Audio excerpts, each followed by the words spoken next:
हाँ जी 7th class, अब हम इंट्रो का सेकंड पार्ट करेंगे। सेकंड इंट्रो कर लो इसको, ठीक है। एंगल्स है, हमें पता है एंगल कैसे बनता है। व्हेन टू रेज ज्वाइन, जब दो रेज को ज्वाइन कर दो, दैट मेक्स एन एंगल, वो एक एंगल बनाता है, ठीक है। जैसे एक रे को ज्वाइन करा, ये एक रे ले ली और यहीं से दूसरी रे मैंने कर दी, तो दो रे जब ज्वाइन होगी तो ये एंगल कहलाएगा, ठीक है। इस पार्ट को जो बोलते हैं, ये पार्ट हमारा कहलाता है वर्टेक्स। वर्टेक्स, ये पार्ट हमारा कहलाता है वर्टेक्स। और ये आर्म है, आर्म या रे कह सकते हो इसको, और ये भी आर्म या रे है, आर्म और रे, ठीक है। अब सपोज करो इसका मैं एक नाम दे देती हूँ, इसको बोलती हूँ मैं कि ये एक एंगल है ऐसे, ठीक है, ए ओ सी, ठीक है। नेम, इसका नेम लिखो इस एंगल का, इसको हम एंगल ओ भी बोल सकते हैं, angle O, angle O vertex का नाम आता है यहां पर। या फिर इसको दूसरी तरह से, और एंगल ए ओ सी, तो जो बीच में आता है ना हमारा नाम, वो आता है वर्टेक्स का, हमेशा याद रखना।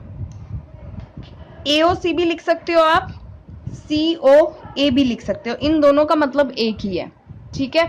अगर आप लिख दोगे इसको, सपोज मैंने लिख दिया इसको एंगल OCA, OCA, अब आप देखो ये कहाँ ज्वाइन हो रहा है, ज्वाइन तो हो ही नहीं रहा, दो रेस तो मिल ही नहीं रही। इसका मतलब ये मेरा वर्टेक्स होना चाहिए था, इसका मतलब यहाँ मेरा कॉर्नर होना चाहिए था, जो नहीं आ रहा है। इसका मतलब ये नाम हमारा गलत है।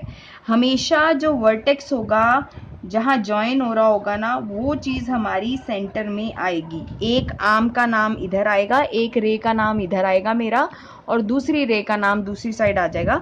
तो AOC, क्योंकि O पर ज्वाइन हो रही है इसलिए यहाँ पर वर्टेक्स है।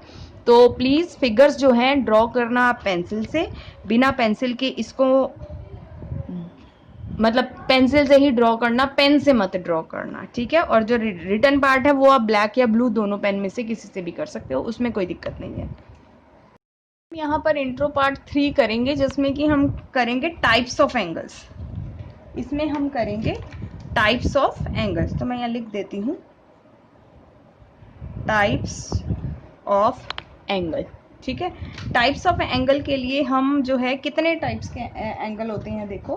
पहला होता है हमारा एक्यूट एंगल, ठीक है।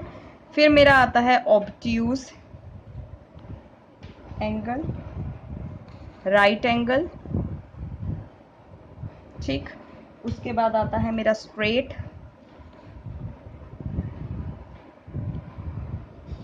और उसके बाद आता है मेरा रिफ्लेक्स एंगल, ठीक है। आपको नॉलेज होनी चाहिए एंगल्स की।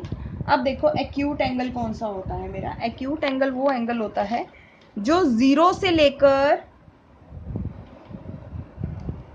लेस देन 90 डिग्री होते हैं। सपोज लेस देन 90 डिग्री का मतलब है 0 डिग्री से लेकर 89 डिग्री तक जो होता है वो मेरा एक्यूट एंगल होता है, ठीक है। तो हम बोल सकते हैं लेस देन 90 डिग्री। 90 डिग्री से जितने छोटे एंगल्स होते हैं वो मेरे एक्यूट एंगल होते हैं, ठीक है। ऑब्ट्यूज एंगल जो 90 डिग्री का एंगल होता है ना, वो मेरा राइट एंगल होता है, ठीक है। 0 से 89 तक एक्यूट, 90 डिग्री, खाली 90 डिग्री वाला जो है वो ये, जैसे यहाँ पर ये है तो ये 90 डिग्री है। अगर आपको यहाँ नहीं भी लिखा होगा ना, आपको ऐसे ही पता चल जाएगा इस निशान से कि 90 डिग्री है, ठीक है। ये ऐसे हो जाएगा तो ये भी 90 डिग्री हो जाएगा, ठीक है। ये ऐसे हो जाएगा तो भी 90 डिग्री है, ठीक है। और ये ऐसे हो जाएगा तो भी 90 डिग्री, और कभी ऐसे आ जाए तो इसका मतलब ये सारे 90 डिग्री हैं। तो ये तो हो गया राइट एंगल की बात, ठीक है, और 0 से 89 वाला जो है एक्यूट एंगल हो गया, लेस देन 90 डिग्री। अब यहाँ पर जो है 91 से लेकर 179 डिग्री तक जो है वो हमारा ऑब्ट्यूज होता है, मतलब मोर देन 90 डिग्री। 90 डिग्री से जितने बड़े वाले एंगल होते हैं वो ऑब्ट्यूज एंगल में आ जाते हैं, और जो 180 डिग्री का होता है ना वो हमारा बनता है स्ट्रेट एंगल। ठीक है, तो ऐसे जब भी आ जाएगा ऐसे करके तो समझ लेना ये स्ट्रेट एंगल है। ठीक है, ऐसे आ गया तो समझ जाना ये स्ट्रेट एंगल की बात हो रही है, 180 डिग्री की बात हो रही है। ठीक है, अब रिफ्लेक्स एंगल जो होते हैं ना, तो मोर देन 180 डिग्री, जितने भी 180 डिग्री से बड़े वाले एंगल्स होंगे ना वो सारे हमारे आ जाएंगे रिफ्लेक्स एंगल के बारे में। ठीक है, तो यहाँ पर जो है टाइप्स ऑफ एंगल खत्म हो जाता है। एंगल्स में जो एक थर्ड इंट्रो जुड़ता है वो हमारा आता है कि कॉम्प्लीमेंट्री एंगल्स और सप्लीमेंट्री एंगल्स आता है। इसको भी आप लिखोगे इंट्रो के अंदर, और पेंसिल से ड्रॉ होने वाली फिगर्स पेंसिल से ड्रॉ करोगे, बाकी आप ब्लू और ब्लैक पेन जिससे मर्जी लिख सकते हो, कोई दिक्कत नहीं। ठीक, कॉम्प्लीमेंट्री एंगल्स वो एंगल्स होते हैं जब हम किसी दो एंगल को प्लस करते हैं, किसी दो एंगल्स को प्लस करते हैं तो उन दोनों को जोड़कर 90 डिग्री बन जाए। और सप्लीमेंट्री वो होते हैं दो एंगल को जोड़कर, मतलब जैसे अभी मैं एग्जांपल बताती हूँ, उन दो एंगल को प्लस करेंगे तो हमारा 180 डिग्री आना चाहिए।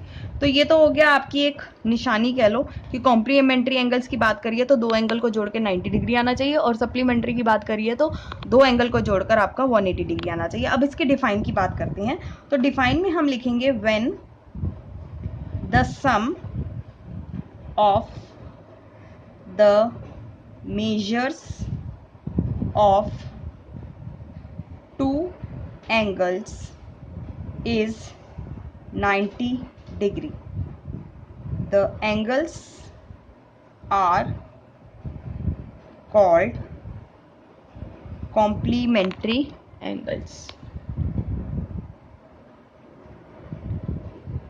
ठीक, यहीं पर सेम हो जाएगा, when the sum of the measure of two angles is 180 degree. The angles are called supplementary angles.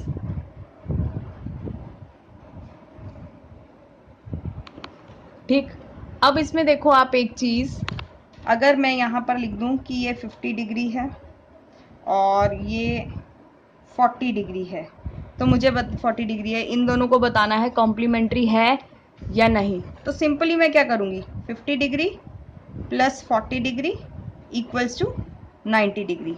ठीक है, दोनों को प्लस करा 90 डिग्री आ गया, तो सीधा मैं लिख दूंगी the sum of two measures of two angles is 90 degree, इसलिए ये दोनों एंगल्स कहलाएंगे कॉम्प्लीमेंट्री एंगल्स। इसी तरह से अगर मैं यहां पर कर दूं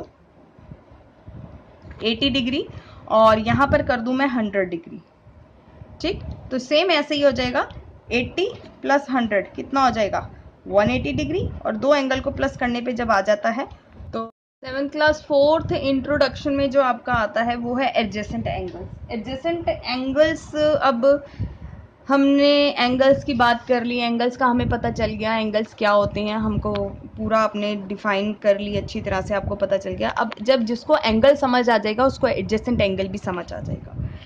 सपोज करो, अच्छा इसकी ना 3 प्रॉपर्टीज हैं, वो 3 चीजें अगर उसमें होंगी तो वो दो एंगल्स जो है एडजेसेंट एंगल कहलाएंगे। पहला जो है कॉमन वर्टेक्स होना चाहिए, कॉमन वर्टेक्स, और वर्टेक्स मैंने आपको बताया था किसको कहते हैं, ठीक है। सेकंड जो है कॉमन आर्म होनी चाहिए, कॉमन आर्म या रे होनी चाहिए, उन दो एंगल्स के बीच में जो है कॉमन आर्म या कॉमन रे होनी चाहिए, ठीक है। और जो थर्ड वाला पॉइंट है वो ये है कि नॉन कॉमन आर्म जो होगी, नॉन कॉमन आर्म जो होगी वो एंगल के दोनों साइड, ऑन आइदर साइड्स होगी, ऑन आइदर साइड्स। ये 3 प्रॉपर्टीज जो है होनी चाहिए उसके अंदर, जिसमें हमें एडजेसेंट एंगल का पता लगाना होगा। तो कैसे पता लगाएंगे? सपोज करो ये एक एंगल है, ठीक है, और उसी के अंदर यहां पर एक और एंगल मैंने ड्रॉ कर दिया, ठीक है, और इसको नाम दे दिया अब मैंने, ये हो गया ओ ए बी और सी, ठीक। इसमें अब आपको बताना है एडजेसेंट एंगल्स कौन कौन से हैं। एडजेसेंट एंगल्स बताने हैं, पेयर ऑफ एडजेसेंट एंगल निकालो। तो कैसे पता चलेगा? देखो, अब आप पहले देखोगे कॉमन वर्टेक्स, दो एंगल बन रहे हैं, कौन कौन से हैं? एक तो बी ओ ए, एक तो एंगल बन गया मेरा बी ओ ए, एक मेरा बन गया ए ओ सी, ए ओ सी, दो एंगल मैंने देख लिए। अब दोनों एंगल में देखो कॉमन वर्टेक्स, वर्टेक्स मैंने आपको क्या बताया था, बीच में वर्टेक्स आना चाहिए, तो दोनों में ओ जो है वर्टेक्स आ रहा है, ये हो गया कॉमन वर्टेक्स, कॉमन वर्टेक्स, ठीक है। हाँ जी, ये तो पहली सिचुएशन तो हमें मिल गई, कॉमन वर्टेक्स आ रहा है। दूसरे में वो बोल रहा है कॉमन आर्म, दोनों में कॉमन आर्म होनी चाहिए। अब दोनों में कॉमन आर्म का ये मतलब है कि जब मैं ये वाला एंगल बना रही हूं तब भी इस आर्म की बात हो रही है, और जब मैं ये वाला एंगल बना रही थी तब भी इस आर्म की बात हो रही थी। मतलब ओ ए जो है दोनों में कॉमन है, ओ ए जो है दोनों में कॉमन है। जैसे देखो बी ओ ए था, एक ये वाला ट्रायंगल है और दूसरा है ए ओ सी। अब ए ओ या ओ ए दोनों में कॉमन होनी चाहिए, तो ओ ए और ए ओ दोनों में कॉमन है, ये कॉमन आर्म हो गई मेरी, कॉमन आर्म दोनों में ये आ रही है, ठीक है। तीसरी सिचुएशन, सेकंड भी हमारी पूरी हो गई। तीसरी सिचुएशन जो दो नॉन कॉमन आर्म है, दो नॉन कॉमन आर्म, ये दोनों कॉमन नहीं है, ये इस एंगल में आ रही है और ये इस एंगल में आ रही है, तो जो दो नॉन कॉमन आर्म है वो दोनों ऑपोजिट साइड है। हाँ जी, दोनों मेरी ऑपोजिट साइड है, तो पेयर ऑफ एडजेसेंट कौन सा हो गया? B O A and A O C are adjacent angles. इस तरह से आपको ये तीनों सिचुएशंस ढूंढते हुए एडजेसेंट एंगल्स फाइंड करने हैं। बाकी हम जब क्वेश्चन करेंगे तो आपको ज्यादा अच्छा समझ आ जाएगा। हाँ जी, 7th क्लास। अब मेरा इंट्रो में जो इंट्रो का फिफ्थ पार्ट है ना, वो मेरा लीनियर पेयर है। लीनियर पेयर जो है, पहले हम इसकी डिफाइन जो कर लें, अगर लीनियर पेयर ऐसे दो एडजेसेंट एंगल्स हैं जिनकी दो नॉन कॉमन साइड्स जो है ना वो ऑपोजिट रेज होती है, और मैं कहूँ लीनियर पेयर जो होता है 180 डिग्री बनाता है। तो जैसे एक लाइन है और उसमें एक ऐसे लाइन खींच दी मैंने, ठीक है, ये आपका एडजेसेंट एंगल भी बनाएगा, ठीक है, लेकिन ये ऐसे कर दूंगी तो ये 180 डिग्री शो कर देगा। मैंने आपको बोला था ना 180 डिग्री जो होता है स्ट्रेट एंगल होता है, तो ये 180 डिग्री का एंगल जब बनाएगा ना तो वो लीनियर पेयर हो जाएगा। ये इधर से भी आ सकता है, ये ऐसे भी हो सकता है,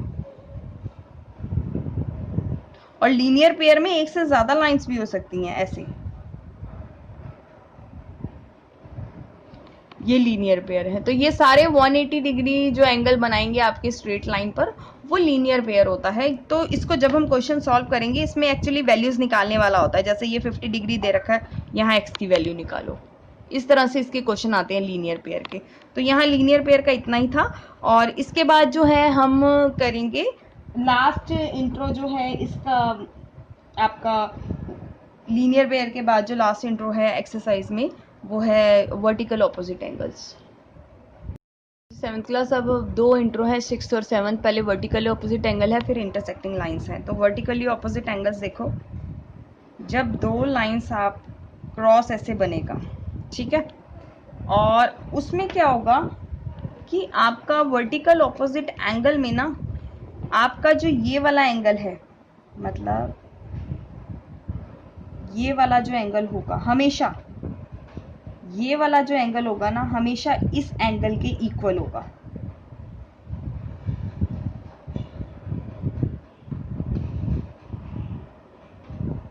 ये वाला एंगल इस एंगल के इक्वल होगा। जैसे अगर ये 50 डिग्री है तो हमारा ये भी 50 डिग्री ही होगा, ठीक है। और ये वाला एंगल,